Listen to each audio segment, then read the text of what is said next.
YCP మాజీ MP Gorantla Madhav వ్యాఖ్యలపై హోంమంత్రి వంగలపూడి అనిత తీవ్రస్థాయిలో మండిపడ్డారు.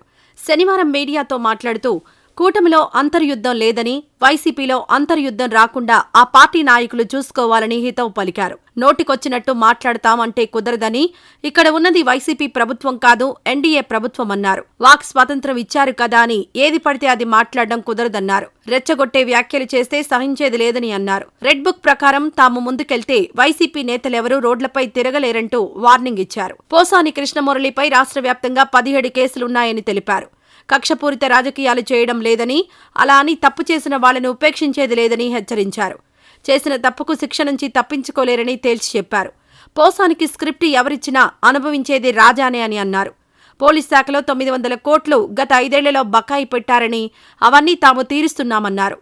ఇంతవరకు ఏపీకి అప్పా లేదని, గ్రేహౌండ్స్ బెటాలియన్ లేదని చెప్పారు. త్వరలో అప్పాకు భూమి పూజ చేస్తామని హోంమంత్రి అనిత పేర్కొన్నారు. కాగా కూటమి ప్రభుత్వంలో అంతర్యుద్ధం మొదలైందంటూ వైసీపీ ఎంపీ గోరంట్ల మాధవ్ చేసిన వ్యాఖ్యలు తీవ్ర దుమారం రేపుతున్నాయి. గోరంట్ల మాధవ్పై టీడీపీ, జనసేన పార్టీలు సీరియస్ అయ్యాయి. మాధవ్ చేసిన వ్యాఖ్యలపై అనంతపురం ఎస్పీకి ఫిర్యాదు చేశారు 2 పార్టీల నేతలు. గోరంట్ల వ్యాఖ్యలు శాంతి భద్రతలకు విఘాతం కలిగించేలా ఉన్నాయని, ఆయనపై చర్యలు తీసుకోవాలని ఫిర్యాదులో పేర్కొన్నారు. కాగా అత్యాచార బాధితురాలి పేరు బయట పెట్టారంటూ విచారణకు రావాల్సిందిగా విజయవాడ సైబర్ క్రైమ్ పోలీసులు గోరంట్లకు నోటీసులిచ్చారు. ఈ సందర్భంగా గోరంట్ల చేసిన కామెంట్స్ మరింత ఇబ్బందుల్లోకి నెట్టేలా చేశాయి.